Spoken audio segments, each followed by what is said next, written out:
Alright, so we are going to now look at how Pascal's triangle, part 2, how Pascal's triangle is used in something called the binomial expansion theorem. Out of all the videos I'm going to ever make in my life, this would probably be one of my favorite ones, so you'll want to pay special close attention.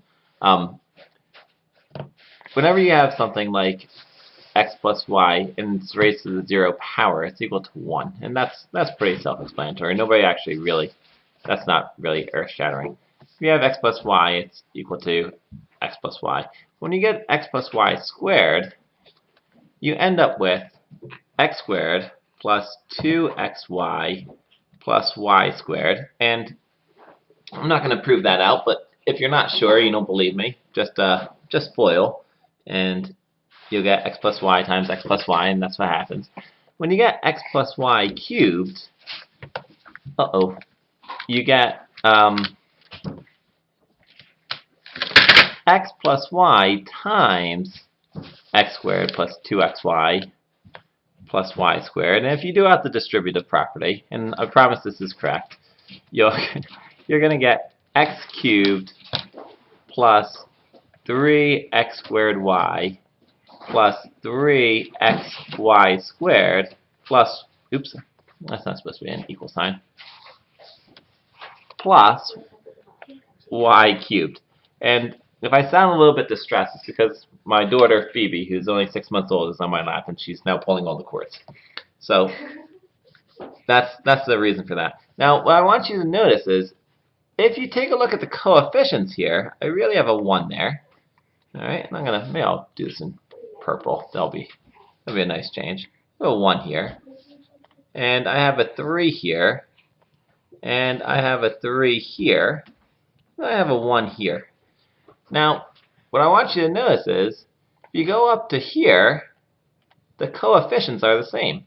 Well, that's kind of interesting. And so I'm going to go over here, and I'm going to take a look. What were my coefficients here? I had a 1, I had a 2, and I had a 1. Whoa, take a look at that. 1, 2, and 1. What are my coefficients here? 1 and 1. And my coefficient, well, the only number I have here is 1, but that's fine because x plus y went to the 0 power. And that also works. What will happen, and I promise you, I'm not going to actually give you a proof, but I promise you this is true. If you take a look and you keep on doing these out, but that'd be ridiculous, you'll notice that the coefficients always end up being, they'll follow Pascal's triangle. And the nice thing about this is, here are the rows, 0, 1, 2, 3, 4, 5, 6. And so if I had x plus y to the 5th, I know that the coefficients are going to be 1, 5, 10, 10, 5, and 1. Alright, so that's wonderful.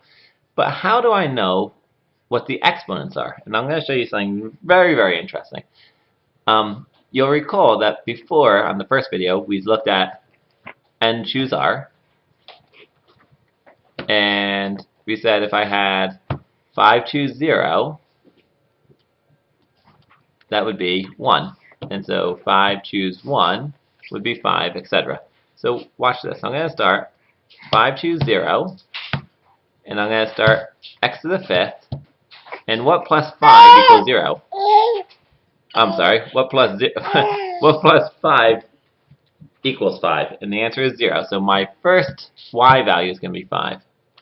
And then I'm going to have 5 choose 1, x to the 4th, y 1, because 4 plus 1 equals 5. And that, remember, my exponent has to be 5. Plus 5 choose 2, x cubed. Oh, you'll notice the x's are decreasing and the y's are decreasing, but their sum is always 5. Plus 5 choose 3, x squared, y cubed. You can hear how exciting this is. And then I get x, y to the 4th, and that's my wife laughing at me. And then I get 5 choose 5, x to the 0, y to the 5th. I've kind of run out of room, and I apologize about that. My handwriting's a bit sloppy. Anyway, the nice thing is, what's going to happen here is 5 choose 5 is 1, so I'm not going to actually write a 1, because That's a little bit superfluous. And x to the fifth is x to the fifth. And y to the 0 is 1. So I'm going to cancel these out. I'm not going to actually cancel them out. I'm actually going to turn them into 1s. And 1 times x to the fifth is x to the fifth.